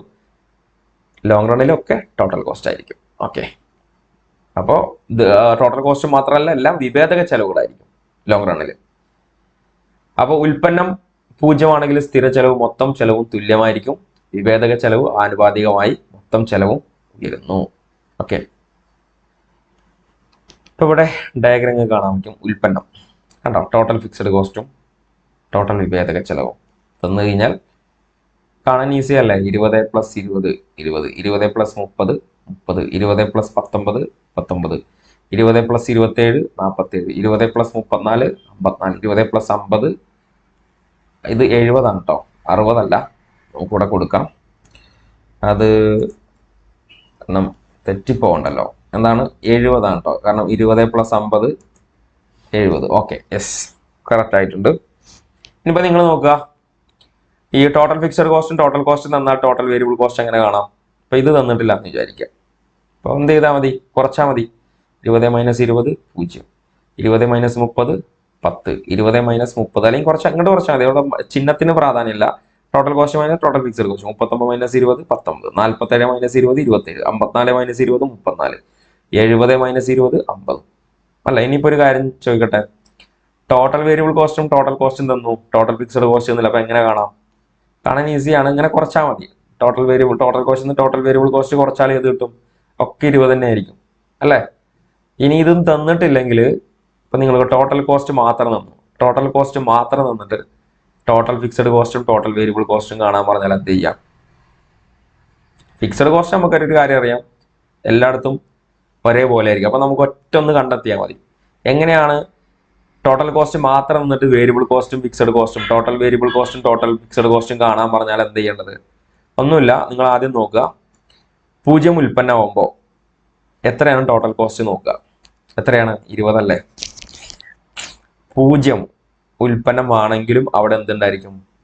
കോസ്റ്റ് ഉണ്ടാവും എന്ന് പറയുന്നുണ്ട്, ചെലവുണ്ടാവും. അതുകൊണ്ട് ടോട്ടൽ കോസ്റ്റ് നോക്കി 20, ആ 20 ആയിരിക്കും ഇവിടെയുള്ള എല്ലായിടത്തും ഒരേപോലെ ആയിരിക്കും. അപ്പൊ നിങ്ങൾ നോക്കുക, ഇവിടെ വിഭേദക ചെലവ് ഒരു 10 കൊടുത്തിട്ടുണ്ടെന്ന് വിചാരിക്കുക. 0 ഉൽപ്പന്നത്തിൽ വിഭേദക ചെലവ് ഒരു 10 ഉണ്ടെന്ന് വിചാരിക്കുക. അപ്പൊ എങ്ങനെയാണ് ടോട്ടൽ ഫിക്സഡ് കോസ്റ്റ് കാണുക? ഇതേപോലെ തന്നെ അത് കുറച്ചാൽ മതി. ഫിക്സഡ് കോസ്റ്റും ടോട്ടൽ കോസ്റ്റും വേരിയബിൾ കോസ്റ്റും കുറച്ചാൽ എന്ത് കിട്ടും? ആ കിട്ടുന്ന ഒരു ഉത്തരം ഇവിടെ കിട്ടും. നേരെ ചെയ്താൽ മതി. ഇവിടെ 0 ആണ്, അപ്പൊ ഒന്നും ചെയ്യണ്ട. 20 0 കുറച്ചാൽ 20 അല്ലേ. ഇനിയിപ്പോ ഇവിടെ 10 ആണ് കൊടുത്തിട്ടുണ്ടെങ്കിലോ, 20 10 കുറച്ചാൽ 10 ആയിരിക്കും. അപ്പൊ ഇവിടെ എത്ര ആയിരിക്കും? എല്ലായിടത്തും 10 ആയിരിക്കും അല്ലെ. പിന്നെ ഇവിടെ എല്ലാം 10 കിട്ടിക്കഴിഞ്ഞാൽ വേരിയബിൾ കോസ്റ്റ് കണ്ടെത്താൻ സുഖമല്ലേ. ഈ total cost total fixed cost കുറച്ചാൽ പിന്നെ ടോട്ടൽ വേരിയബിൾ കോസ്റ്റ് കിട്ടും.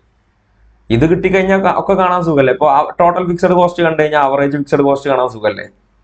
എങ്ങനെ കാണാം? ടോട്ടൽ ഫിക്സഡ് കോസ്റ്റിനെ ഉൽപ്പന്നങ്ങളുടെ എണ്ണം കൊണ്ട് ഹരിച്ചാൽ എന്ത് കിട്ടും? ആവറേജ് ഫിക്സഡ് കോസ്റ്റ് കിട്ടും. ടോട്ടൽ വേരിയബിൾ കോസ്റ്റ് കിട്ടിക്കഴിഞ്ഞാൽ ആവറേജ് വേരിയബിൾ കോസ്റ്റ് കിട്ടൂലേ. എങ്ങനെ കിട്ടും? ടോട്ടൽ വേരിയബിൾ കോസ്റ്റിനെ, ഈ കോളത്തിനെ ഉൽപ്പന്നത്തിന്റെ എണ്ണം കൊണ്ട് ഹരിച്ചാൽ ഏത് കിട്ടും? ആവറേജ് വേരിയബിൾ കോസ്റ്റ് കിട്ടും അല്ലെ. ടോട്ടൽ കോസ്റ്റ് കിട്ടിക്കഴിഞ്ഞാൽ ആവറേജ് കോസ്റ്റ് കിട്ടൂലേ. ടോട്ടൽ കോസ്റ്റിനെ എണ്ണം കൊണ്ട് ഹരിച്ചാൽ ആവറേജ് കോസ്റ്റ് കിട്ടും. ഈസിയാണ് സംഭവങ്ങൾ അല്ലെ. യെസ്, നമുക്ക് നോക്കാം. ഇനി കുറച്ച് ഡയഗ്രങ്ങളുണ്ട്. ഇനി ഇവിടെ എല്ലാം നമ്മൾ ഒന്നിൽ കൊണ്ടുവരണം. ടോട്ടൽ കോസ്റ്റും ടോട്ടൽ വേരിയബിൾ കോസ്റ്റും ടോട്ടൽ ഫിക്സഡ് കോസ്റ്റും. ഇവിടെ കാണാൻ പറ്റും total cost, total variable cost, total fixed cost എന്നൊക്കെ പറഞ്ഞ് നിങ്ങൾക്ക് കാണാൻ പറ്റും. ഓക്കെ, എക്സ് അക്ഷത്തിൽ ഉൽപ്പന്നവും വൈ അക്ഷത്തിൽ ചെലവും രേഖപ്പെടുത്തുന്നു. ഓക്കെ, എക്സ് ആണിത് ഉൽപ്പന്നം, വൈയിൽ ചെലവ്. ടി എഫ് സി വക്രം എക്സ് അക്ഷത്തിന് സമാന്തരമാണ്. കണ്ടോ, ടി എഫ് സി വക്രം എക്സ് അക്ഷത്തിന് സമാന്തരമാണ്. ഉൽപ്പന്നത്തിന്റെ അളവ് 0 ആയിരുന്നാലും പോസിറ്റീവ് ആയിരുന്നാലും T F C O F അളവാണ് അല്ലെ. ഉൽപ്പന്നം 0 ആണെങ്കിലും പോസിറ്റീവ് ആണെങ്കിലും ടി എഫ് സി എപ്പോഴും ഈ ഒരു അളവായിരിക്കും. ഓക്കെ, ഇങ്ങനെ ഒ എഫ് അത് എല്ലായിടത്തും ഒരേപോലെ ആയിരിക്കും. ടി വി സി അതുപോലെ തന്നെ ടി സി വക്രങ്ങൾ തലതിരിഞ്ഞ എസ് ആകൃതിയിലാണ്. കണ്ടോ, ഏകദേശം ഒരു തലതിരിഞ്ഞ എസ് ആകൃതി. ഈ ആകൃതി വളരെ പ്രധാനപ്പെട്ട ടോട്ടൽ കോസ്റ്റും ടോട്ടൽ വേരിയബിൾ കോസ്റ്റും ഒക്കെ തലതിരിഞ്ഞ ആകൃതിയിലായിരിക്കും. ടി എഫ് സിയോ നേർരേഖയിലായിരിക്കും, സമാന്തരമായ ആകൃതിയായിരിക്കും. ഇനി ടി വി സി വക്രം 0 നിന്ന് തുടങ്ങി. കണ്ടോ, ടോട്ടൽ വേരിയബിൾ കോസ്റ്റ് 0 നിന്ന് തുടങ്ങി ഉൽപ്പന്നം വർദ്ധിക്കുന്നതിനനുസരിച്ച് ആദ്യം കുറഞ്ഞ നിരക്കിലും പിന്നീട് ഉയർന്ന നിരക്കിലും വർദ്ധിക്കുന്നു. കണ്ടോ, ടോട്ടൽ വേരിയബിൾ കോസ്റ്റ് 0 നിന്ന് തുടങ്ങുന്നു, ഉൽപ്പന്നം വർദ്ധിക്കുന്നതിനനുസരിച്ച് ആദ്യം കുറഞ്ഞ നിരക്കിലും പിന്നീട് ഉയർന്ന നിരക്കിലും വർദ്ധിക്കുന്നു. ഉൽപ്പന്നം 0 ആയിരുന്നാലും ടി വി സിയും 0 ആണെന്ന് പറഞ്ഞു. ഉൽപ്പന്നം 0 ആണെങ്കിൽ ടി വി സിയും 0 ആണെന്ന് പറഞ്ഞു. ഇനി ടി സി വക്രവും ടി എഫ് സി വക്രവും വൈ അക്ഷത്തെ ഛേദിക്കുന്ന ബിന്ദു എഫിൽ നിന്ന് ആരംഭിച്ച് ഉൽപ്പന്നം വർദ്ധിക്കുന്നതിനനുസരിച്ച് ആദ്യം കുറഞ്ഞ നിരക്കിലും പിന്നെ ഉയർന്ന നിരക്കിലും വർദ്ധിക്കുന്നു അല്ലെ. ഇപ്പൊ നിങ്ങൾ നോക്കുക, ഇവിടെ ടി സി വക്രത്തെ കുറിച്ചാട്ടോ. ടി സിയും ടി എഫ് സി എവിടെയാണ് ബന്ധിക്കുന്നത്? എഫിലാണ്. ഇപ്പൊ ടി സി വക്രം ആദ്യം എന്ത് ചെയ്യുന്നു? ഇവിടെ ടി സി വക്രം, ടി സി എന്നുണ്ട് കേട്ടോ. ടി സി വക്രം എഫിൽ നിന്ന് ആരംഭിച്ച് വർദ്ധിക്കുന്നതിനനുസരിച്ച് ആദ്യം കുറഞ്ഞ നിരക്കിലും, ആദ്യം ഇങ്ങനെ കുറഞ്ഞ നിരക്കിൽ വർദ്ധിക്കുന്നു, പിന്നീട് ഉയർന്ന നിരക്കിലും എന്ത് വർദ്ധിക്കുന്നു? ടോട്ടൽ കോസ്റ്റ് വർദ്ധിക്കുന്നു. ഉൽപ്പന്നം പൂജ്യമായപ്പോൾ ടി സിയും ടി എഫ് സിയും തുല്യമാണ്. അപ്പൊ നിങ്ങൾ ഉൽപ്പന്നം അവിടെ പൂജ്യമാണെങ്കിലും ടി സി കർവും ടി എഫ് സിയും ഈക്വൽ ആണ്, കാരണം രണ്ടും ഇവിടുന്ന തുടങ്ങുന്നത്. ഓക്കെ, അപ്പൊ പറയാൻ കാരണം എന്താണ്, ഉൽപ്പന്നം പൂജ്യമാണെങ്കിൽ കോസ്റ്റ് അവിടെ ഉണ്ടായിരിക്കും. എന്തുകൊണ്ടാ, ആ ഒരു കോസ്റ്റ് അവിടെ ഫിക്സഡ് ആയിട്ടുള്ള കോസ്റ്റ് ആയതുകൊണ്ടാണ്. അതുകൊണ്ടാണ് ഉൽപ്പന്നം പൂജ്യമാകുമ്പോൾ ടോട്ടൽ കോസ്റ്റും ഫിക്സഡ് കോസ്റ്റും തുല്യമായിരിക്കും എന്ന് പറയുന്നത്. അപ്പൊ അതുകൊണ്ട് തന്നെ നമുക്കറിയാം, ഒരു ഡയഗ്രത്തിൽ ഒരു കോളത്തിൽ ടോട്ടൽ കോസ്റ്റ് മാത്രം നിന്ന് കഴിഞ്ഞാൽ ഉൽപ്പന്നം പൂജ്യമാകുമ്പോൾ അതിന് നേരെയുള്ള ടോട്ടൽ കോസ്റ്റ് ആയിരിക്കും എന്ത് ചെയ്യുക, അതിന്റെ ഫിക്സഡ് കോസ്റ്റ്. ഓക്കെ, ഇനി ടി വി സി വക്രവും ടി സി വക്രവും ടി എഫ് സി വക്രത്തിന്റെ ഒരേപോലെ വർദ്ധിക്കുകയും ചെയ്യുന്നു. ടി വി സി വക്രവും ടി സി വക്രവും ടി എഫ് സിന്റെ വ്യത്യാസത്തിൽ വർദ്ധിക്കും. ഇപ്പൊ നിങ്ങൾ നോക്കുക, ടി എഫ് സിയിൽ വ്യത്യാസം ഉണ്ടാവും, അതായത് ചിലപ്പോൾ മുകളിലോട്ട് ഷിഫ്റ്റ് ചെയ്യുക. ടി എഫ് സിന്റെ വ്യത്യാസത്തിൽ ഒരുപോലെ എന്തിലും വർധനവ് ഉണ്ടാകുന്നു, ടി വി സി വക്രത്തിലും ടി സി വക്രത്തിലും വർധനവ് ഉണ്ടാകുന്നു. ഇനി ശരാശരി സ്ഥിര ചെലവ്, average fixed cost. Average fixed cost എങ്ങനെ കിട്ടുക, ടോട്ടൽ ഫിക്സഡ് കോസ്റ്റിനെ എണ്ണം കൊണ്ട് ഹരിച്ചാൽ മതി. ആ സാധനത്തിന്റെ എണ്ണം, ഉൽപ്പാദിപ്പിക്കുന്ന സാധനങ്ങളുടെ എണ്ണം കൊണ്ട് ഹരിച്ചാൽ മതി. ഇപ്പൊ ഉൽപ്പാദനത്തിന്റെ ഓരോ യൂണിറ്റിന്റെയും സ്ഥിര ചെലവാണ് ഇത് അവറേജ് ഫിക്സഡ് കോസ്റ്റ്. ഉൽപ്പന്നത്തിന്റെ ഓരോ യൂണിറ്റിന്റെയും സ്ഥിര ചെലവ്. എ എഫ് സി വക്രത്തിന്റെ ആകൃതി റെക്ടാങ്കിൾ ഹൈപ്പർബോള പോലെയാണ്. എ എഫ് സി വക്രം കുറഞ്ഞത് പൂജ്യത്തിനോട് അടുക്കുന്നു, എഫ് സി വക്രം നിങ്ങൾക്ക് കുറഞ്ഞു കുറഞ്ഞു വരുന്നു, പൂജ്യത്തിനോട് അടുക്കുന്നു. പക്ഷെ ഒരിക്കലും പൂജ്യമാവില്ല, അത് പ്രത്യേകത കേട്ടോ. ഇതൊക്കെ നമുക്ക് സ്റ്റേറ്റ്മെന്റിൽ പ്രതീക്ഷിക്കാം. എഫ് സി വക്രം കുറഞ്ഞ് പൂജ്യത്തോട് അടുക്കുന്നു. മാത്രമല്ല എഫ് സി വക്രത്തിന്റെ ആകൃതി എന്താണ്, ഒരു റെക്ടാങ്കുലർ ഹൈപ്പർബോളയാണ് എന്നും പറഞ്ഞു. ഇത് കാണാനുള്ള equation T F C by Q. ഇതൊക്കെ എന്തുകൊണ്ട് എങ്ങനെ വരാൻ കാരണം നമ്മൾ പറഞ്ഞു, നമുക്ക് കിട്ടിയ ആവറേജ് ഫിക്സഡ് കോസ്റ്റ് ഒക്കെ എല്ലാം ഒരു ഡയഗ്രത്തിൽ വരച്ചു കഴിഞ്ഞാൽ ഇതിന്റെ ആകൃതി ഇതുപോലെ ആയിരിക്കും. ഓക്കെ, ഇനി ശരാശരി വിഭേദക ചെലവ് കണ്ടോ, വിഭേദക ചെലവിന്റെ ആകൃതി യു ആകൃതിയാണ് കേട്ടോ. അവറേജ് വേരിയബിൾ കോസ്റ്റ്, ഉൽപ്പന്നത്തിന്റെ ഓരോ യൂണിറ്റിലും വിഭേദക ചെലവാണ് ശരാശരി വിഭേദക ചെലവ്. അതായത് ടോട്ടൽ വേരിയബിൾ കോസ്റ്റ് കിട്ടിക്കഴിഞ്ഞാൽ അതിന്റെ ഉൽപ്പന്നത്തിന്റെ എണ്ണം കൊണ്ട് ഹരിച്ചാൽ എന്ത് കിട്ടും, അവറേജ് വേരിയബിൾ കോസ്റ്റ് കിട്ടും. അവറേജ് കാണാൻ പറഞ്ഞാൽ എപ്പോഴും ടോട്ടൽ എടുത്താൽ മതി. ടോട്ടൽ അതിന്റെ എണ്ണം കൊണ്ട് ഹരിച്ച അവറേജ് ആയല്ലോ, അതാണല്ലോ അവറേജ്, ശരാശരി എന്ന് പറയുന്നത്. ഓക്കെ, ഇപ്പൊ അവറേജ് വേരിയബിൾ കോസ്റ്റ് കാണാൻ പറയുമ്പോൾ നിങ്ങൾക്ക് അപ്പോ വേരിയബിൾ കോസ്റ്റിന്റെ അവറേജ് കാണാൻ പറഞ്ഞു. അപ്പൊ എന്തുണ്ടായിരിക്കും, അവിടെ ഒരു ടോട്ടൽ ഉണ്ടായിരിക്കും, ടോട്ടൽ വേരിയബിൾ കോസ്റ്റ്. അപ്പൊ അവറേജ് ഫിക്സഡ് കോസ്റ്റ് എന്ന് പറഞ്ഞാൽ എന്തുണ്ട്, ഫിക്സഡ് കോസ്റ്റിന്റെ ശരാശരി കാണാനുണ്ട്. അപ്പൊ അവിടെ കോളത്തിൽ അപ്പുറത്ത് എന്തുണ്ടാവും, ഏതോ ഒരുന്റെ ടോട്ടലിന്റെ ഫിക്സഡ് കോസ്റ്റ്, അതായത് ഫിക്സഡ് കോസ്റ്റിന്റെ ടോട്ടൽ അവിടെ ഉണ്ടായിരുന്നു, ടോട്ടൽ ഫിക്സഡ് കോസ്റ്റ്, അതിന്റെ അവറേജ് എടുത്താൽ മതി. അതാണ് അവറേജ് ഫിക്സഡ് കോസ്റ്റ് എന്ന് പറയുന്നത്. അവറേജ് കോസ്റ്റ് എന്ന് പറഞ്ഞാലോ ടോട്ടൽ കോസ്റ്റിന്റെ അവറേജ് കാണുന്നതാണ് അവിടെ അവറേജ് കോസ്റ്റ് എന്നും പറയുന്നത്. ഓക്കെ, ഇതിന്റെ ഷേപ്പ് വളരെ പ്രധാനപ്പെട്ടാണ്. എ ബി സി വക്രത്തിന് ഇംഗ്ലീഷ് അക്ഷരമാലയിൽ യു ആകൃതി ആയിരിക്കും.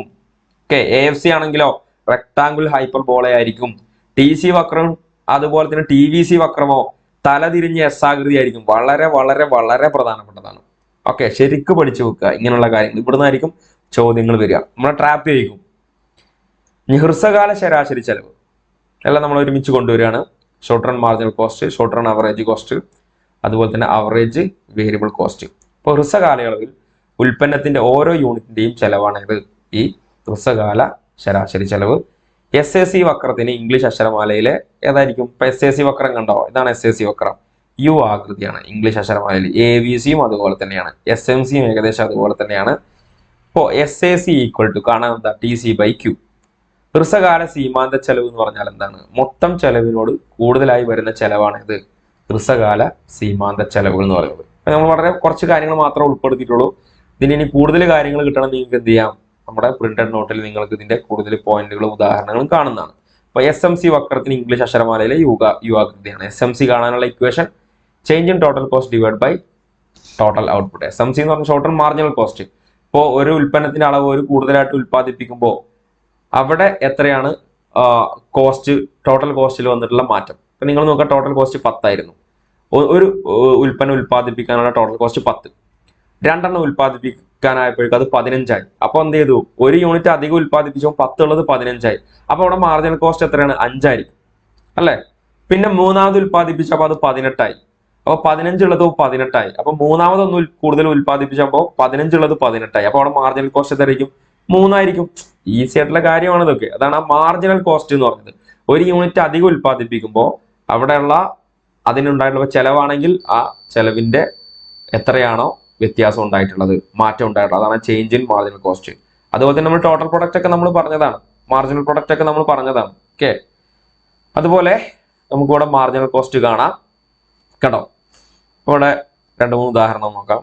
ഈ ഒറ്റ കോളം നിന്നിട്ട് ടോട്ടൽ ഫിക്സഡ് കോസ്റ്റും പിന്നെ അവറേജ് ഫിക്സഡ് കോസ്റ്റും അവറേജ് വേരിയബിൾ കോസ്റ്റും ഷോർട്ട് റൺ അവറേജ് കോസ്റ്റും ഷോർട്ട് ടേം മാർജിനൽ കോസ്റ്റ് ഒക്കെ കാണാൻ പറഞ്ഞാൽ എന്ത് ചെയ്യും? വളരെ ഈസിയാണ്. ഇപ്പോൾ നിങ്ങൾ നോക്കുക, ഇവിടെ ഈ ഒരു ടോട്ടൽ ഫിക്സഡ് കോസ്റ്റ് നോക്കുക. ടോട്ടൽ ഫിക്സഡ് കോസ്റ്റ് കാണാൻ എന്ത് ചെയ്യേണ്ടത്? ഉൽപ്പന്നം 0 ആകുമ്പോൾ ടോട്ടൽ കോസ്റ്റ് എത്രയാ? ഉൽപ്പന്നം 0 ആയപ്പോൾ ടോട്ടൽ കോസ്റ്റ് എത്രയാണ്? 20 അല്ലേ? ഉൽപ്പന്നം 0 ആയപ്പോൾ ടോട്ടൽ വേരിയബിൾ കോസ്റ്റ് 0 ആണ്. അപ്പൊ അതുകൊണ്ട് 20 മൈനസ് 0 എന്ന് നമ്മൾ ചെയ്യേണ്ട ആവശ്യമില്ല. ഇനിയിപ്പോൾ അഥവാ ഇവിടെ ഒരു സംഖ്യ വന്നിട്ടുണ്ടെങ്കിൽ അത് കുറച്ചിട്ട് ഇവിടെ കൊടുത്താൽ മതി. അപ്പൊ ഇവിടെ നിങ്ങൾ നോക്കുക, ടോട്ടൽ വേരിയബിൾ കോസ്റ്റ് 0 ആണ്. കാരണം നമ്മൾ പറഞ്ഞു ഉൽപ്പന്നം 0 ആകുമ്പോൾ ടോട്ടൽ വേരിയബിൾ കോസ്റ്റും 0 ആയിരിക്കും എന്നുള്ളത്.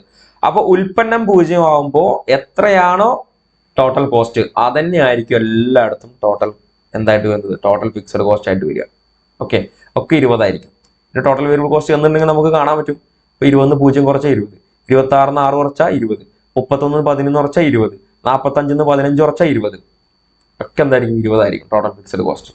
ഇനി എങ്ങനെ ആവറേജ് ഫിക്സഡ് കോസ്റ്റ് കാണാം? ഇതൊക്കെ നിങ്ങൾ സ്വന്തമായിട്ട് ചെയ്യുക. ഞാൻ ഇവിടെ ആൻസർ കാണിക്കുന്നുണ്ട്. ഇപ്പൊ പറ്റുന്നുണ്ടെങ്കിൽ ഇതൊന്നും എന്ത് ചെയ്യുക? ഇതൊന്ന് പോസ് അടിച്ചിട്ട് ഒരു പേപ്പറിൽ എഴുതിയെടുക്കുക. എന്നിട്ട് ഇതൊന്ന് കംപ്ലീറ്റ് ചെയ്യുക. എന്നിട്ട് നിങ്ങൾ വീഡിയോ കണ്ടിന്യൂ ചെയ്യുക. ഓക്കെ, ആ ഒന്ന് ചെയ്ത് നോക്കുക കേട്ടോ. എന്നിട്ട് അതിൽ ഉത്തരം കിട്ടിയിട്ടുണ്ടോ ഇല്ലയോ എന്നുള്ള കാര്യമൊക്കെ ഒന്ന് ചെയ്യുക, ഒന്ന് കമന്റ് ചെയ്യുക. ഓക്കെ, ഈസി ആയിട്ട് ആൻസർ കണ്ടെത്താൻ പറ്റും. യെസ്. ഇനിയിപ്പോൾ അല്ലെങ്കിൽ ഇങ്ങനെ മാത്രം നിന്നു ടോട്ടൽ കോസ്റ്റ്. ഇപ്പൊ +2 പരീക്ഷയിലൊക്കെ നമുക്ക് ഇത് ഫില്ല് ചെയ്യാൻ എന്തായാലും ഒരു ചോദ്യം ഉണ്ടാവും, +2 എക്സാമിനൊക്കെ. അപ്പൊ ഇതൊക്കെ ചോദിച്ചു കഴിഞ്ഞാൽ ഒരു ഫ്രീ ഹിറ്റ് ആണ്. ഇതിന്റെ കറക്റ്റ് കുട്ടികൾക്ക് മനസ്സിലായി കഴിഞ്ഞാൽ ഈസി ആയിട്ട്. പക്ഷെ നമ്മൾ പഠിച്ച സമയത്ത് ഒരു ബുദ്ധിമുട്ടുള്ള കാര്യമായിരുന്നു. നമ്മൾ തെറ്റിച്ച ഒരു ഭാഗമായിരുന്നു +1 +2 നമ്മൾ എക്കണോമിക്സ് പഠിച്ച സമയത്തൊക്കെ. കാരണം എനിക്ക് ഓർമ്മ ഉണ്ട്, എനിക്ക് തെറ്റ് വന്നിട്ടുണ്ട് എന്നുള്ളത്. കാരണം നമുക്കത് മനസ്സിലായിട്ടുള്ള സംഭവം എന്താണെന്നുള്ളത്. ഓക്കെ, നമ്മുടെ പ്രശ്നം തന്നെയാണ്. അപ്പോ ഈ ഒരു ഇതെന്ത് ചെയ്യണം? കറക്റ്റ് ആയിട്ട് ഇതെന്താണ് ഇതിന്റെ ഒരു കണക്ഷൻ? ഇപ്പൊ അവറേജ് ഫിക്സഡ് കോസ്റ്റ് എങ്ങനെ കാണാം? അവിടെ ടോട്ടൽ ഫിക്സഡ് കോസ്റ്റ് എന്നുള്ള ഇത് കിട്ടിക്കഴിഞ്ഞാൽ അവറേജ് ഫിക്സഡ് കോസ്റ്റിന്റെ അവറേജ് കാണാൻ പറ്റും. ടോട്ടൽ ഫിക്സഡ് കോസ്റ്റിന്റെ വേരിയബിൾ കോസ്റ്റിന്റെ അവറേജ് കാണാം. ടോട്ടൽ വേരിയബിൾ കോസ്റ്റ് കിട്ടിക്കഴിഞ്ഞാൽ അവറേജ് വേരിയബിൾ കോസ്റ്റ് കാണാം. ടോട്ടൽ കോസ്റ്റ് കിട്ടിക്കഴിഞ്ഞാൽ ഷോർട്ട് ടേം അവറേജ് കോസ്റ്റ് കാണാം, മാർജിനൽ കോസ്റ്റും കാണാം അല്ലേ? അപ്പൊ ഇനി ഒന്ന് നോക്കാം. ഇതിപ്പോ ചെയ്യുമ്പോൾ ഞാൻ പറഞ്ഞല്ലോ, പോസ്റ്റ് അടിച്ച് നിങ്ങൾ ചെയ്തു, എന്നിട്ട് കണ്ടിന്യൂ ചെയ്യാം കേട്ടോ. ഓക്കെ, അപ്പൊ ഇവിടെ ഞാൻ അതിന്റെ ആൻസർ പറയാൻ പോവാണ്. ഇപ്പോൾ ടോട്ടൽ കോസ്റ്റ് 20 ആണെങ്കിൽ ടോട്ടൽ ഫിക്സഡ് കോസ്റ്റ് എത്ര ആയിരിക്കും? 20 ആയിരിക്കും. അപ്പൊ എല്ലാം 20 കൊടുത്താൽ മതി. ഇത് മൊത്തം 20 കൊടുത്താൽ മതി. ഇനിയിപ്പോ ടോട്ടൽ ഫിക്സഡ് കോസ്റ്റും ടോട്ടൽ വേരിയബിൾ കോസ്റ്റും കിട്ടി. ഇപ്പൊ 20 0 കുറച്ചാൽ 0, 26 ഇവിടെയുള്ള 20 കുറച്ചാൽ 6, 31 ഇവിടെയുള്ള 20 കുറച്ചാൽ 11. അങ്ങനെ ടോട്ടൽ വേരിയബിൾ കോസ്റ്റ് കംപ്ലീറ്റ് ചെയ്യാൻ പറ്റും അല്ലെ?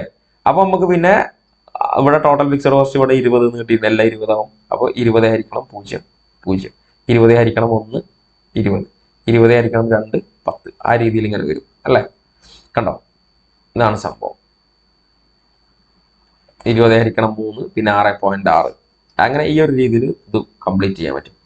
ഇനി ഇവിടെയുള്ള നമുക്കൊരു സംശയം ഷോർട്ട് ടേം മാർജിനൽ കോസ്റ്റ് ആണ്. അപ്പൊ നിങ്ങൾ നോക്കുക, ഒന്നുമില്ല. ഇവിടെ ഇപ്പൊ ഈ ഉൽപ്പന്നത്തിന്റെ ഓരോ അളവ് എല്ലാം നിങ്ങൾ ഒന്ന് കൂടി, ഇവിടെ ഒന്നുകൂടി എല്ലാത്തിലും ഉൽപ്പന്നത്തിന്റെ അളവിലൊക്കെ ഒന്ന് കൂടി വരിക ചെയ്യുന്നത്. അപ്പൊ അതുകൊണ്ട് ഇനി നമ്മൾ ഇതിലുള്ള മാറ്റം നോക്കേണ്ട ആവശ്യമില്ല. എന്ത് ചെയ്താൽ മതി? ടോട്ടൽ കോസ്റ്റിലുള്ള മാറ്റം നോക്കിയാൽ മതി. അപ്പൊ ആദ്യം ഇവിടെ മാറ്റം കൊടുക്കാനൊന്നുമില്ല. അപ്പൊ ഇവിടെ നമ്മളൊരു ഒന്നുമില്ല. ഇനി നോക്കുക, ഇവിടുന്ന് ഇങ്ങോട്ടേക്ക് എത്ര കൂടിയത്?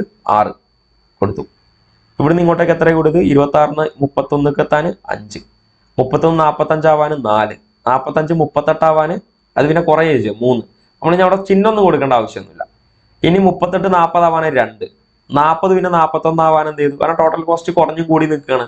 40 പിന്നെ 41 ആയപ്പോ അത് 1, 41 43 ആവാൻ 2, 43 46ലേക്കുള്ള മാറ്റം 3, 46 50ലേക്കുള്ള മാറ്റം 4, 50 55ലേക്കുള്ള മാറ്റം 5, 55 61ലേക്കുള്ള മാറ്റം 6. അപ്പൊ നമുക്ക് ഡയറക്റ്റ് ആയിട്ട് ചെയ്യാം.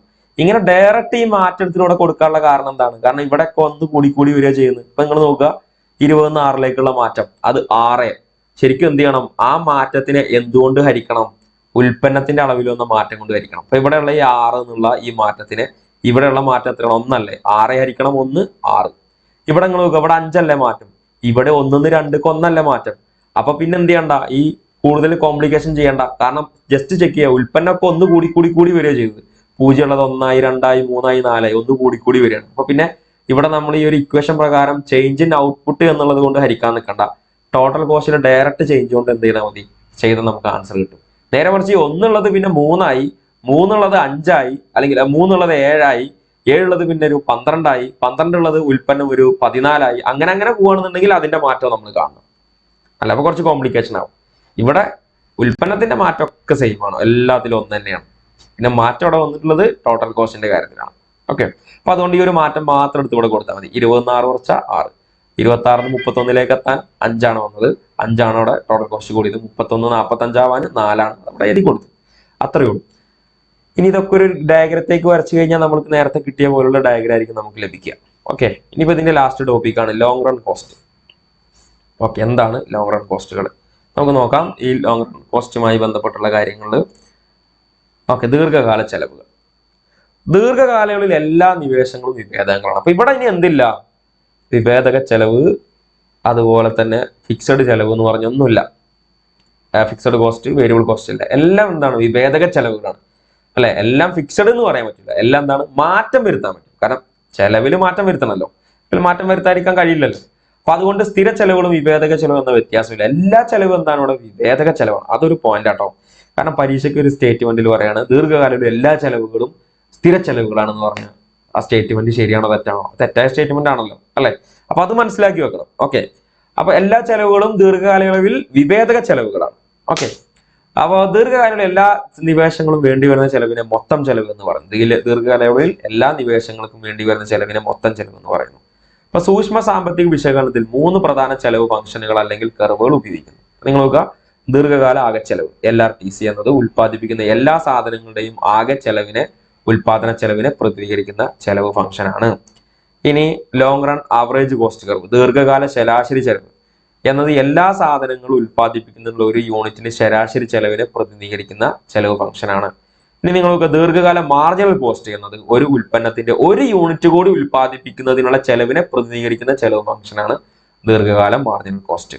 ഇനി നമ്മുടെ ഈ ഒരു ലോങ് റൺ കോസ്റ്റ് കർവ് ഈ രീതിയിലായിരിക്കും. രണ്ടും യു ഷേപ്പ് ആണ് കേട്ടോ.